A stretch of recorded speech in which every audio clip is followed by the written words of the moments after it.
I'm here with Stag's interim manager, Scott Rendell, after the 3-0 home defeat here against Worthing. Scott, we had chances, but ultimately beaten. What's your assessment on the game? Disappointing is probably an understatement. We made it clear to the boys what the game was going to look like. The potential bounce from Tuesday night couldn't happen. The work we put into on Thursday, everything was tailored to do the complete opposite to what was transpired out on the pitch today. Fair play to them. They were obviously a very, very good side. Movement, fit, energetic. It could have been a lot more than 3. So fair play to them, but from our side, nowhere near good enough. And it's not the standards that we're going to set, that we have set, that we expect. And it's going to change in this week coming up.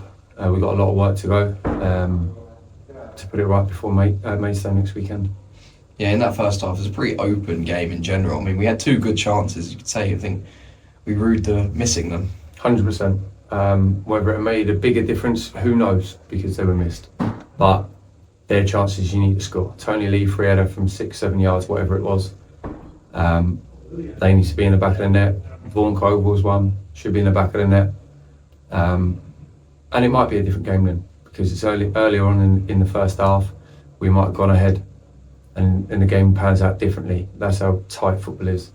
But I think from minute 1, really, we were off it. We were too weak, too negative with the approach, which definitely wasn't the message that we put across.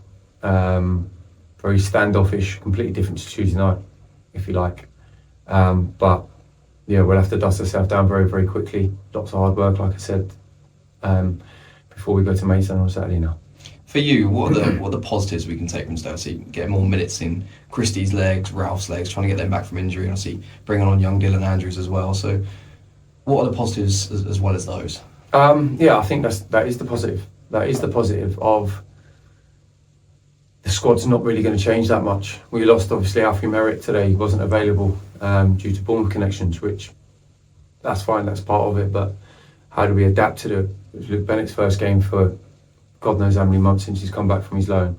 Christy Ward's first minutes, Ralph Vargas's first minutes is back. Dylan Andrews finished the game for us. So Tony Lee's first start since he's come back from suspension and picked up another injury. So there might be reasons behind it, but I'm not going to hide behind the fact that just because they haven't played as a unit, there was ways of going around the game, and we wasn't good enough in them aspects. But the positive side, we've got minutes, and they need to get more minutes in them legs. And how do you get that apart from playing games? Which that's the scenario we're in. That's the area we're in right now. We just got to deal with it the best we can, and put out a fully fit squad if possible next weekend. Yeah, and for the first time, what feels like forever, we've actually got no midweek game and a week off until then Maidstone. So I think, are we looking forward to just having that time off? Yeah, I think most clubs are like that right now, but us more than most, I'd imagine. With the size of the squad, the fitness of the squad, the ruthlessness of our schedule that we've had coming up, and it's still not finished yet just because we've got 1 week. We've got a really tough Friday, Monday, I believe, coming up. So it's going to carry on. It's not going to change, but so we need to freshen up this week, have 2 really good training sessions, implement some of the ideas that we want to put across to the boys via a training session rather than just coming straight into games. So yeah, it's going to be needed for sure. I'm sure the boys will appreciate it. We do as staff now, especially with the circumstances going forward. But yeah, like I say, it's not. I can't get away with it being that sloppy, that unacceptable. It's going to be a breeze. It's not. It's going to be far from it, because whether it's a game Tuesday night or a training session, it's going to be intense. It's going to be right. It's going to be bob on, ready to work.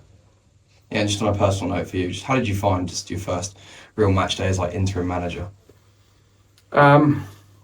Disappointing, frustrating, because that's not a reflection of me as a person, as a coach, as a player, and it's tough. Baptism of fire is what it is. That's football. You're going to have ups and downs. I've got to try and stay level-headed, and like I say, I need a few training sessions. I need a few games to put some ideas into players. But that, and I made it clear to the players, that's not a reflection of me. Just because I shared the changing with them as a player, that's not me as a player either. So it definitely won't be me as a manager, because I'm now going up into a different role. Doesn't mean these boys can take their foot off, which I'm sure they won't. I know they won't. But it was frustrating. It was disappointing, purely for them reasons alone. Okay, thank you, Scott. We'll go again next week. Thank you.